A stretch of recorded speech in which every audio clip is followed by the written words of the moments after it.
doing today? It is so good to be here. Good morning. Welcome to church, wherever you are joining us from. It is so good to be here. And I'm so excited to be able to get to share a message with you in our new series, Here, Now, and Forever. Such a privilege that I can share, that I can be here. And it's already been the most amazing series, talking about global issues on earth from an eternal perspective. Looking at things in our society today, trends that are in our society, and looking at what God has to say about those things. It's such a challenging series, isn't it? Recently, Luke and I, my husband, we just moved back to the UK, moved to Cardiff. We love Cardiff. After spending a long time overseas in many different nations around the world, and coming back to the UK, especially Cardiff, which is quite a cool, cosmopolitan city, we have been blown away of the trends that have come into our world and come out of our world. So much so that I was recently told that skinny jeans are no longer a thing. Amen. What? Amen. And flares are back. I never thought I'd wear a pair of flares, but here I am. I was also recently told by my teenage brother and sister who likes to keep me young that no one says words like awesome or epic anymore. They are uncool, guys, unfortunately. But the youth, people of these days, they say words I have no idea. If you are a youth in this room, I have no idea the words you are using. Things like, that slaps. I don't even know what that means, but apparently it's a thing. But there's a particular trend that I want to talk about today that has taken the world by storm. And we have actually a little video that our amazing media team put together that gives us a bit of a humorous perspective of what this trend is. So turn your eyes to the screen. Cancel culture. It's a phenomenon that has taken the cyber world by storm, exerting social pressure and publicly shaming people when they have said things we don't agree with. Twitter and Facebook have been the major platforms for the great cancellings of recent times, but now we introduce to you Cancel App. With Cancel App, the power is in your hands. Cancel App. Cancel everyone and everything that offends you. Cancel App. With the internet at our fingertips, the power of cancel culture has proved to place more power in the hands of us, the people, and been a source of highly inspiring Twitter conversations. Have you noticed some super mean things being said by someone you know? Or maybe someone you don't know at all? Why not publicly share some super mean things about them with our proportionate justice feature? Our cancel algorithm dives deep into a personal archive of both digital and real-life comments and actions from their past and generates a variety of instant public shaming options. We make the stone so you can cast it. It's quick, easy, and requires very little effort. Sit back, relax, and watch justice being done. Got family or friends that have questionable or unpopular opinions that you disagree with? Cancel them! Do you have a neighbor who plays music that offends you? Cancel them. Do you have furniture that makes you feel uncomfortable? Cancel it. How about a pet dog that does offensive things every time you take it for a walk? Cancel it. Does your spouse keep annoying you? You can cancel them too. Justice and happiness are just a few clicks away. So download the Cancel app now. But be careful, if you leave a bad review, we'll cancel you. Fantastic. That is fantastic. Absolutely hilarious. But it's comedy, it's humorous, but actually, I'm not sure if you've heard of this phrase before, I'm not sure if you've been aware of this trend in our society, but this trend is huge right now. You know, predominantly here in the West, but it's becoming more and more prominent, more and more popular in our society today. And this is exactly what cancel culture means. Cancel culture is cutting someone off when they do or say something that we deem unacceptable. You know, and we hear it in a funny way. Things that we don't like, things that we can't stand, things that we find unacceptable, we cancel. It's done. But actually, this trend it's becoming huge in our world. And it's not just about clothes that we don't like or things that we're not particularly fond of. It's actually becoming a lot more relevant towards people. And although this phrase is fairly new, it's actually not new at all, is it? This culture has actually existed since the beginning of time. It's actually a human problem. And we've all done it, haven't we? You know, think back to the primary school when we're young. What is one of the most famous phrases in the school playground? I don't want to be your friend anymore. You're not allowed to my party anymore. You know, we hear it all the time. But this distortion and this culture is actually incredibly damaging, something that we carry on within our life. But now with the rise of social media, we see this happening more and more. It started out with those in the public eye. You know, maybe it was a politician or a celebrity or a well-known leader that does something or says something that we, the people, deem unacceptable, and that's it. Cancelled. Finished. We no longer support that person. We no longer watch their films. We no longer have a positive perspective of them. They're cancelled. But it's become a lot closer to home.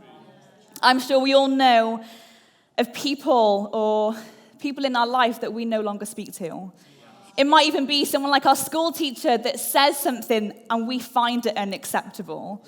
Or a disagreement that we have with a colleague. Or someone who posts something on social media that we find unacceptable and we just cancel. It doesn't take much in our culture today.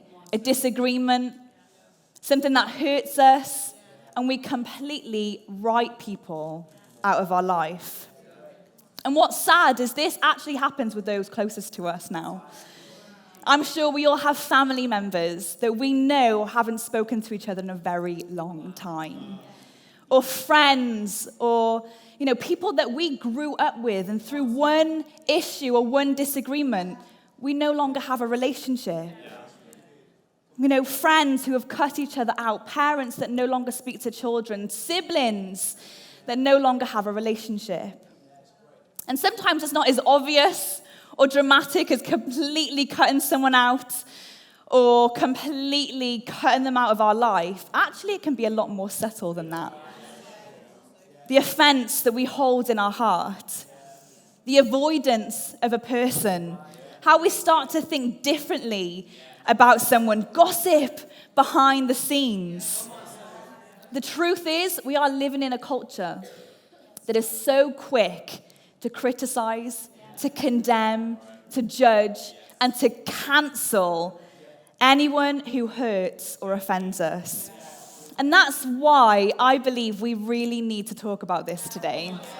This series is talking about global issues from an eternal perspective, looking at things in our world and asking God, what do you say about that? And I believe this is a topic that God really cares about. I believe that he has something to say about this culture and as a heart to equip us as the church to stand in defiance against these cultures on earth. If we're not careful, we can allow the culture of the world to erode and on our culture as Christians. So I want us to look at a story in the Bible where we see this wrestle between cancel culture and kingdom culture. And we're going to look at how Jesus responds to these situations and how he calls us to live in a response. So we're going to jump to a story in John 8, verse 3 to 11. And it says, as he was speaking, the teachers of religious law and the Pharisees brought a woman who had been caught in the act of adultery. They put her in front of the crowd. Teacher, they said, this woman was caught in the act of adultery. The law of Moses says to stone her. What do you say? They were trying to trap him into saying something that they could use against him. But Jesus stooped down and wrote in the dust with his finger. They kept demanding an answer. So he stood up again and he said, "All right, but let the one who has never sinned throw the first stone." Then he stooped down again and wrote in the dust. When the accusers heard this, they slipped away one by one, beginning with the oldest, until only Jesus was left in the middle of the crowd with this woman. Then Jesus stood up again and said to this woman, "Where are your accusers? Didn't even one of them condemn you?" And she says, "No, Lord." And Jesus says, "Neither do I. Go and sin no more." A powerful story, one of my favorite stories in the Bible. And this was the culture of the day. You know, this woman, she did something wrong, and by law, she needed to be stoned. Today, she would have been cancelled. And Jesus' response is such a challenging one, isn't it? He comes in with this entirely different culture, this entirely different posture. And it leads to the most amazing result, where this woman doesn't leave stoned, she doesn't leave in shame, but she leaves redeemed. She leaves free. And I believe this is how God desires for us to live our life. This is how God desires for us and the culture that he has called us to live by, and how we treat our relationships in our life. But you see, there's this battle, isn't there? And it's the same battle that we live in today. It's the same battle that fights for our attention, fights for our culture. It's all around us. And we as Christians, we can be tempted by this too. We're not exempt from this culture. You know, the Bible talks about we live in the world, but we are not of the world. So I want to show you 3 issues that I see with cancel culture and how it imposes on our culture as Christians, this kingdom culture that God has called us to live by. And the first issue that I see with cancel culture is it promotes judgment. Cancel culture promotes judgment. Now, I'm aware that this a big reason why cancel culture exists and is promoted in our world is because it's a way of holding people to account. It's a way of correcting wrongs, bringing justice, challenging things that haven't been challenged. And I get that.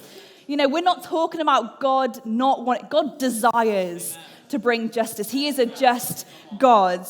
But the reality is that this action of judgment is actually rooted in this place of pride. It's rooted in this place of, I am right and you are wrong. When we cancel someone, we are raising ourselves up as the judge and pointing the finger at somebody else. And that is actually a really, really, really dangerous place to live, because even Jesus warns us in Matthew 7, do not judge. Do not judge, or you too will be judged.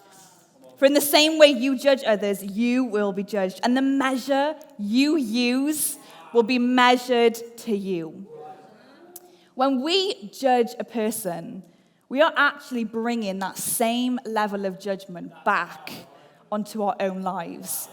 So when we judge a person, when we accuse a person for how they live, what they say, what they've done, what we're actually doing is bringing that same level of judgment back onto our own life.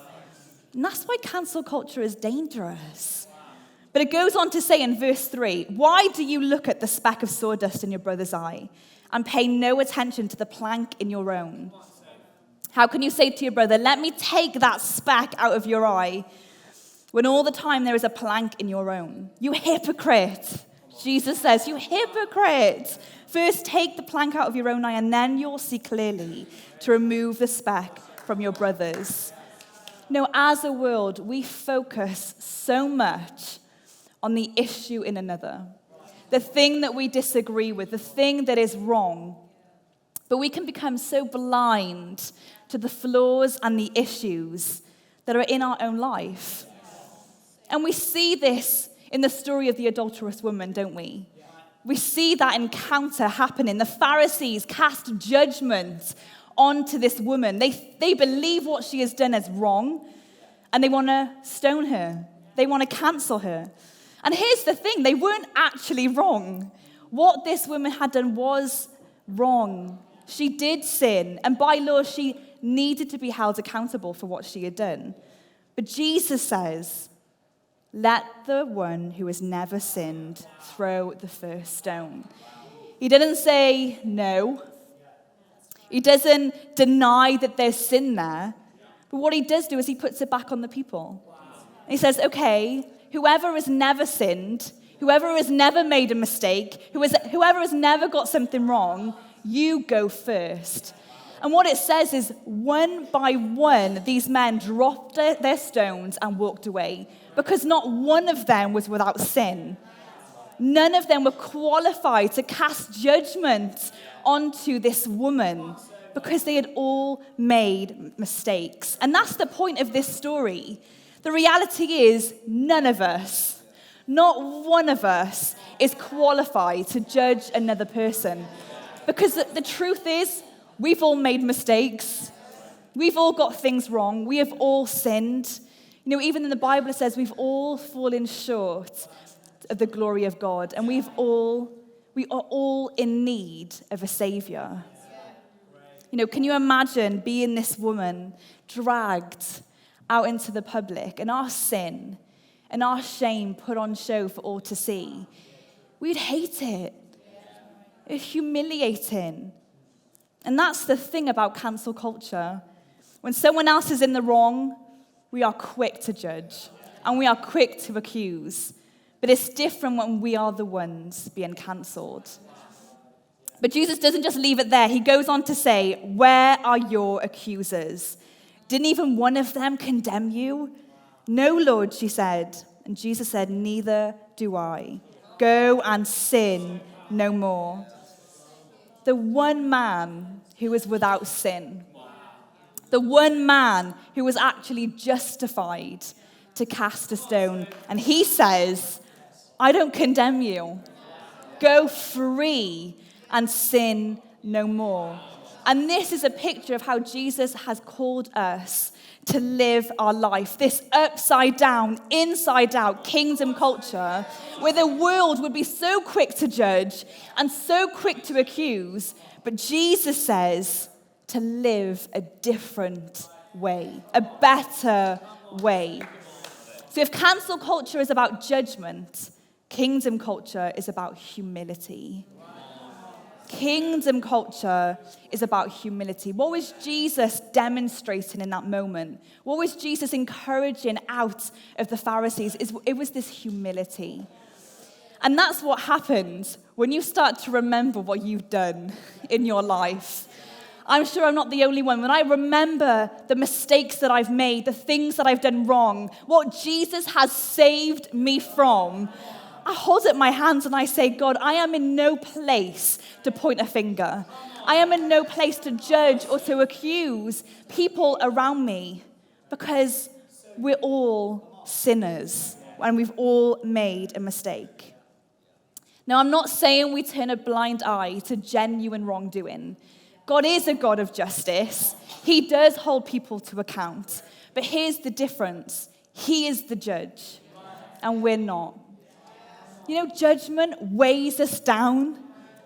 So cancel culture promotes judgment, but kingdom culture promotes this stance, this amazing, beautiful stance of humility and grace over another.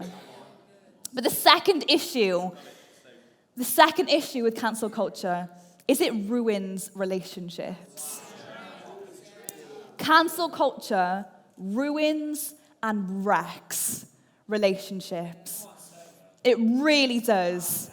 Because cancel culture doesn't build or seek to reconcile the relationships in our life. If anything, it damages them. It pulls them apart. It tears them down. I'm aware that this is part of a much broader subject, but I believe this is something that is so important to God. This whole series is about stewardship on earth. And we, as Christians, we as people have a responsibility to steward the relationships that God has placed in our life, to steward the people that we do life with. So we need to take a closer look at how this culture of cancelling, of pushing people away, of cutting people out of our life, looking at how that can actually tear away our relationships and affect our lives. The reality is that when relationships get tough, we cut them off. We want to cut them off. I'm sure we all know of people in our life that through a disagreement, through a challenge or a friction within a relationship, and they are no longer speaking. Friends or families that no longer want to see each other. Even people in church, leaders that we follow, an issue, something, a disagreement happens, and that's it. We cancel and we avoid rather than resolving the situation. We've all been there. We've all done it because here's the problem. Cancel culture focuses on the issue rather than its redemptive potential. Cancel culture, it focuses on the issue rather than its potential of redemption. When relational fracture happens, we as people, we focus on the fracture. We focus on what's wrong. We focus on the damage. But actually, God looks at the potential of what could be. Did you know that Jesus has redemptive potential for your relationships? The relationships in your life that you have given up on, the relationships that you thought, I could never see reconciliation with this. Did you know today that Jesus desires to bring redemption into these relationships? Because that is who he is. God is a God of redemption. He is a God of second chances. He is a God of cleaning our mistakes. He is a God of going again. Think of us, every single one of us in this room that knows Jesus and follows him. We wouldn't be here if God was not a God of redemptive potential. And that is what he's called us to believe for and hope for through our relationships. Coming back to the story of the adulterous woman, this is what Jesus does. Rather than drawing away, rather than giving up on this woman, rather than canceling or judging or accusing, he chose to draw close. He chose to believe in this woman. He chose to give her a second chance. He chose to champion and defend. And as a result, we see this woman's life transformed. We see her released into the potential of her future because Jesus believes in the potential of redemption. What a challenging posture when it comes to our relationships, isn't it? The world tells us so often to give up. Just give up on people. When it gets tough, cut them out.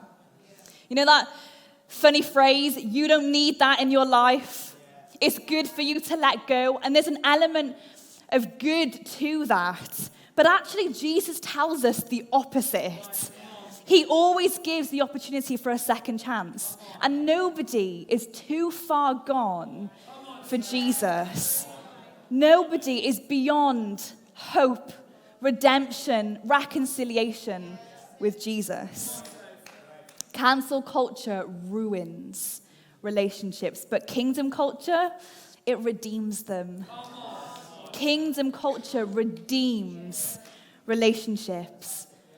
What if we could start seeing our relationships through the eyes of Jesus and believe God for the possibility of forgiveness, the possibility of reconciliation, the possibility that there might just be a second chance here? Those are kingdom relationships. The amazing thing is we all have the ability to create change. We can all influence others, good and bad? What if the very people that you're tempted to cut out could actually be an opportunity to draw them close and make a difference in their life? You know, you think about the Pharisees. They were the men that knew God's law the most. They were the representatives of God's kingdom on earth. And they had what it took to bring this woman closer to Jesus, to see redemption, to see change within their life. But instead, they do the opposite. Cancel culture, it gives up. But kingdom culture chooses to believe that change is possible. We all have the ability to change. I am not the same Sophie as I was 10 years ago. And I know I'm not going to be the same Sophie in 10 years to come. And a lot of that change in my life has been through difficult relationships. People that God has placed in my life that confronts areas within me of pride, of fear, of unforgiveness. We can all sow seeds of change within people. You know, I think about my relationship with my own mum. We didn't speak for 5 years of my life. Through a disagreement that we had when I was a teenager, I cut my mum out. I cancelled her from my life. And I spent 5 years of the most formative part of a teenage girl's life without my mum. Because of the pride that I held and the accusation that I held onto and the judgment that I cast. But when I became a Christian at 18, the first thing God challenged me on was seeking redemption with my mum. This whisper of, what if I could see change, redemptive potential, reconciliation between myself and my mum. There was hurt, there was pain, it wasn't easy, but I chose to believe that God could heal this relationship. And the most incredible reconciliation happens in that relationship. Where now, 10 years on, she's my best friend. And I look back and I think, what if I didn't go there? What if I chose to continue in that ruined, wrecked relationship? What if I didn't believe that redemption was possible? I would have missed out on so much in my life, forfeited a plan and a heart that God had desired for me. But also my mum would have missed out. You know, through the change that she saw in me, she gave her life to Jesus. She came to church. She's been able to support me as I've gone everywhere for God in the past 10 years. And now, coming back, I get to share my life with her, my child with her.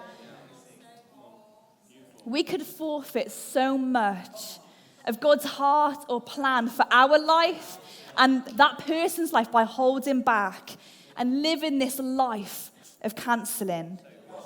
God desires to restore our relationships. Now, I'm aware that my situation will be different from yours. And it's not easy. You know, reconciling with my mum, it was painful. It didn't happen overnight. It was a journey to go on. And that's the case, I believe, for people in this room. There is a relational fracture that you're living in right now. People that you want to cut out of your life. People that you want to cancel. But I believe that God desires to see restoration in those relationships. It might look different. It might be tough. It might not happen overnight, but restoration could be possible with Jesus. You know, it says in Romans 12, verse 8, if it is possible, as far as it depends on you, live at peace with everyone. If it is possible, if there is any possibility of redemption in those relationships, and if there's any possibility that redemption could happen, do it. Make it. Live at peace. But also, as far as it depends on you. as Christians, as people who live by this culture of the kingdom, we have a responsibility that as far as it depends on us, we will make peace. We will see peace happen in our life. And hey, sometimes it isn't always possible. And sometimes we've done everything that we can and there isn't change. And that's okay, because God sees your heart. But as far as it depends on us, live at peace. And a final issue that I see with cancel culture is it increases pain. Cancel culture increases pain. You know, cancel culture perpetuates the hurt and the pain that is in our life. You know, we all have this disposition within us, don't we, of fight or flight. When something happens, when hurt occurs, we either fight, where we judge, or we accuse, or we attempt to resolve the situation, or we flight. We pretend like nothing happened. We ignore the situation and we avoid the issue. But when we avoid what is going on in our heart, it leads to damage. It leads to further pain. It leads to further dissatisfaction. You know, when there's been hurt or fracture within relationships, we believe that avoiding that person, avoiding that pain actually protects our heart. You know, if I can distance myself, I'll be okay. If I cut them out of my life, if I no longer speak to this person, I'm protecting my heart. But what I've actually learned through my life is counseling doesn't actually deal with our problems. If anything, it increases them. It makes it worse. Because it doesn't actually deal with what's going on within. Cancel culture, it won't heal you. Distancing yourself from people, it won't heal you. Pretending the hurt's not there, it won't heal you. True healing comes when we deal with things. I want to be quite honest with you here today. And it was something that I really felt challenged to share and to bring actually a little testimony of how God has done this in my own life. You know, over the past 18 months, there have been some of the most incredible moments of my life. They have been amazing. But they've also been some of the most challenging in my life. And through some relational fracture, through some relationships that weren't quite as expected, I carried so much hurt. It was like my heart had been broken. And my tendency, my disposition within that moment was to avoid.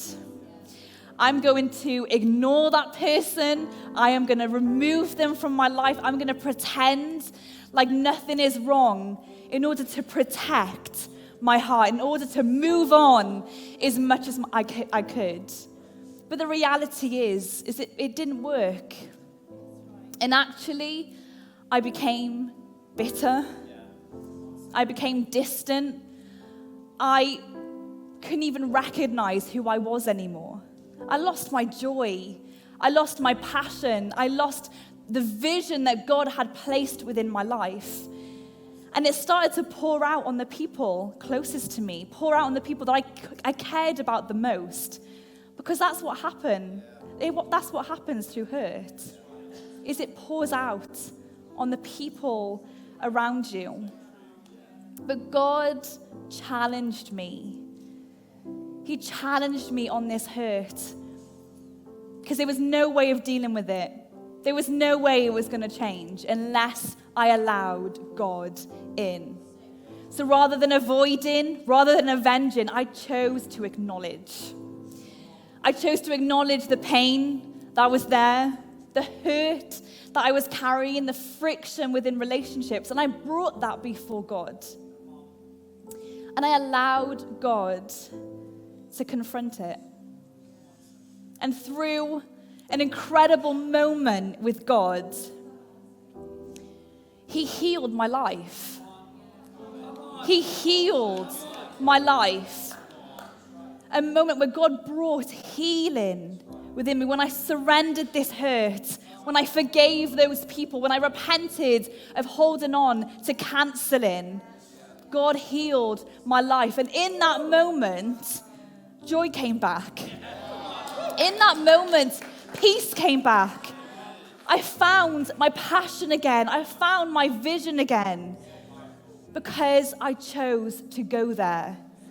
And I believe there's people in this room that actually, you feel the same. That through hurt, words said, shame cast over you, that you have held so much pain and so much shame and bitterness, and it's pushed you away from relationships. Maybe it's even pushed you away from church. And God is saying, I want to go there and deal with this hurt in your heart. And that's what Jesus desires to do in our lives today. That is what he desires to do in our hearts today. Now, you see it in this interaction, but you see it in every single interaction that Jesus has with his people. He always desires to heal. He always goes to the places that hurt the most. Even when people approach him with a physical ailment, Jesus deals with the heart, because that is what he cares about the most. He cares about our heart. He cares about who we are within. Because I believe strong relationships come from a strong heart, a healed heart, a free heart. Where does God desire to bring healing in your life today? What hurt do you need to let go of? It's not condoning wrongdoing. It's not condoning the sin or the pain, but it is the better way. Healing is the better way. Forgiveness is the better way. So if cancel culture is of the heart, the only response, the only antidote is a heart work. And the first scripture that God gave me in preparation for this message was in Psalm 139, 23 to 24, and it says, "Search me, O God, and know my heart. Test me and know my anxious thoughts. Point out anything in me that offends you, and lead me along the path of the everlasting life." If cancel culture is of the heart, our response here today, it needs to be a heart work. This response of, God, search me and know my heart. Test me and know the anxious thoughts that I hold. Point out anything in me that offends you. Cancel culture is offensive to God. But it's this posture of saying, God, lead me along the path of everlasting life. This everlasting life, this kingdom, culture, heavenly way that God has called us to live by. So what is that kingdom way? What is God's remedy to the culture of this world? Let me show you a way of life that is best of all.